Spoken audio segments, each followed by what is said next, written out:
Leela means play of the universe. So this game is actually centered around 4 activities. Number 1, creating your mandala, your personal signature that comes from your soul. Number 2, the active dynamic part, which is opening up the 7 chakras. And number 3, a meditation section. And number 4, an oracle, accessing your supraconscious mind. So those 4 things are part of all ancient wisdom traditions. Yeah, I mean, I love that it's integrating, all these ancient principles, but with, very modern and relevant technology. I mean, this is one of the things that I've heard you talk about a couple of times. I follow you on Twitter. You're very active in the social media and kind of modern world. Yeah. What do you think technology is doing for the collective consciousness these days? Well, you have to ask yourself, how is technology evolving? And it is evolving very fast. The capacity of technology doubles every year. So in about 10 years, it'll be 1 million times more powerful than it is today. And there are suggestions that in about 10 years, you'll have nano robots the size of a red cell navigating your body, and you can use your iPhone or BlackBerry to tell them what you want them to do. So if you want them to clean up your coronary arteries, you get the instruction. You're feeling sexy, they can squirt a little hormone, oxytocin. If you're feeling depressed, neuropeptides. If you want to eat meat without killing an animal, you can put a stem cell on a desktop computer, print out a steak. You can seed yourself in different galaxies through micro robots and remote technology, and it's unstoppable. So, you can't stop this. We will all become hybrids of human and cyborg. 10 years, maybe. You can also program yourself so you stop aging indefinitely. All that's going to happen. So, I ask myself, what is technology? It's a force we cannot stop. Okay. And so, what does it reflect? It reflects the human condition. The internet reflects the human condition. You can find pornography on it, and you can find Deepak Chopra on it. Polar opposites. So, the fact is, the cyberspace is our collective mind. It's our collective consciousness. And we can use it for diabolical purposes, even now that know-how exists on the internet to make a nuclear bomb if you want, and to procure the uranium if you want. You can use cell phone if you have sophisticated signals to interfere with air traffic signals or cause a nuclear plant to leak. That's technology, unstoppable. On the other hand, we can create a new global mind, that new planetary identity, and then a new cosmic identity. And that's the evolution of our consciousness. The choice is up to us. And that's about intention of the individual, Yeah, in a sense. Technology is the tool. Yes. The more people that are coming to it with the intention to get greater awareness, improve their lives. Yeah. It's up to us. We can create, if you were there in my seminar, I've created on Twitter a way for you to score your well-being, and then you can keep coming back to it, and then there's a well-being challenge.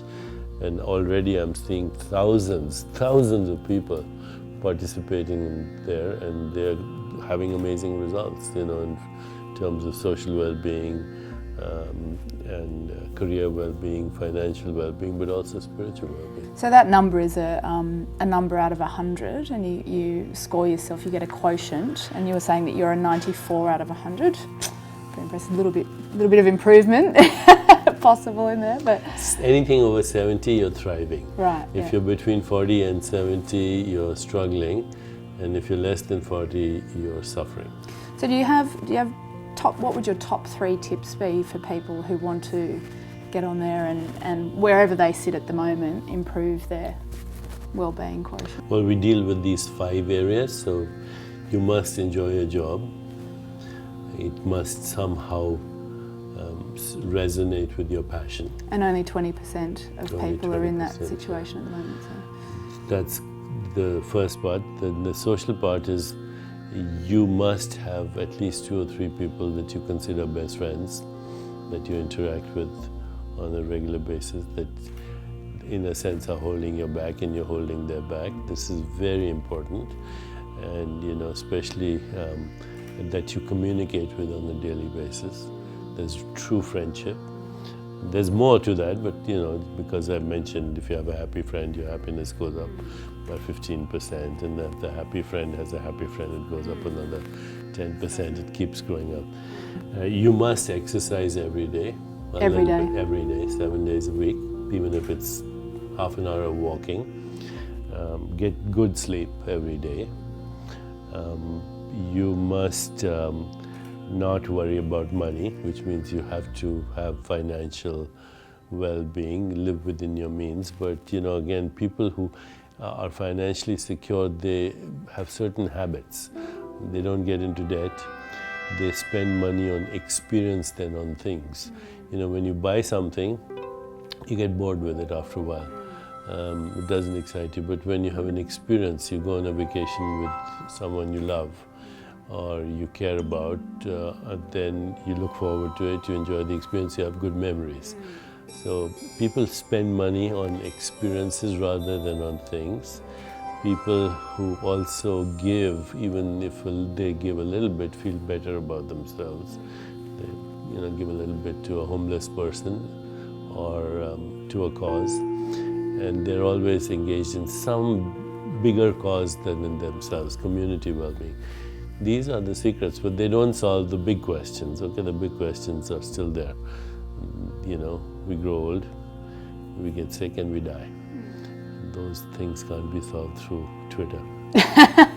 Do you think, is that something that will ever be solved? Does anybody want to live forever? I wouldn't want to live forever, but again, the technology says you can live for indefinitely as we move in that direction, that you will be able to live for as long as you want. I think it's boring to live in the same body though. Yeah, yes. So I wanted to, just to give all of that some context for viewers, I wanted to just go back and deal with some of the really fundamental questions that kind of provide the basis of pretty much all your work. Who am I? If somebody's asking, who are we as individuals? We are a bundle of consciousness evolving through cosmic time.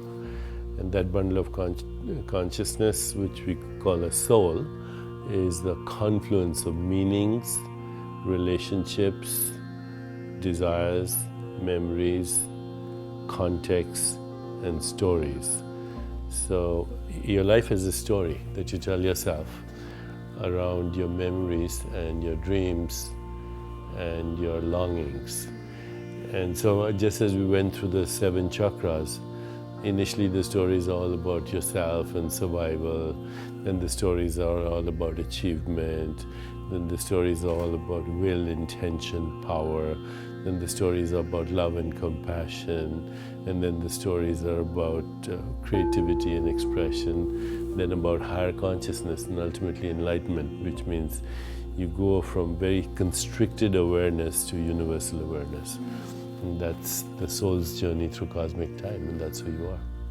So the question, what is the soul?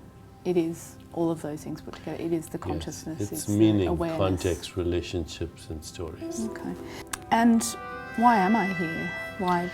You're here to expand your consciousness till you're infinite, because that's where it's the play of the universe.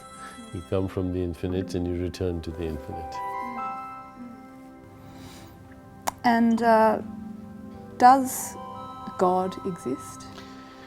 Yes, God is the only thing that exists. Now, God is not a person though. God is infinite consciousness in which the whole universe is arising and subsiding. So, we're a little planet in the Milky Way galaxy. Next door is Andromeda, and then there are 30 other galaxies in the neighborhood. It's like, before you get to Melbourne, there's 30 other galaxies. And then there's something called the cosmic horizon, which is 42 billion light years away, and across the cosmic horizon, galaxies are disappearing into the unknowable. So God is the consciousness in which the universe and universes arise and subside. And your experience of your own self, your soul, is your window, is your corridor, is the vortex through which you can touch that infinite consciousness. And that's across space-time, therefore it's yourself also, you're the infinite being in drag. We're obviously much more than just our physical Yes. bodies, is what we're saying. This is the costume. Yeah, okay. And I guess, having that understanding can be incredibly powerful for people too. It's incredibly powerful, but it also makes you live life in the moment and enjoy it. And your priorities are not about, what can I do for myself, but what is this whole thing about, and relationship becomes the most important thing. Relationship with self and then relationship with community. And You know the others difference and others. between illness and wellness. What is the difference? One starts with an I, the other starts with a V. I like it. Very good. There's no I in wellness. Just V. So for people who have an understanding of what the soul is and our kind of infinite journey towards, I guess, the infinite and expansion, for people who are stuck, who feel like their soul journey is stuck on some level, what would your best advice be? Change your story. Make all your stories love stories. Oh, That's it. That's so nice. So that you're kind of recreating your memories. You don't recreate your memories. You reinterpret them and you say, what can I learn from that? And how can I make this a love story? Really, that's as simple as that. Every story is a love story. Even the terrorist is asking for love, attention, appreciation, affection. So love is where it's all at. And take it easy.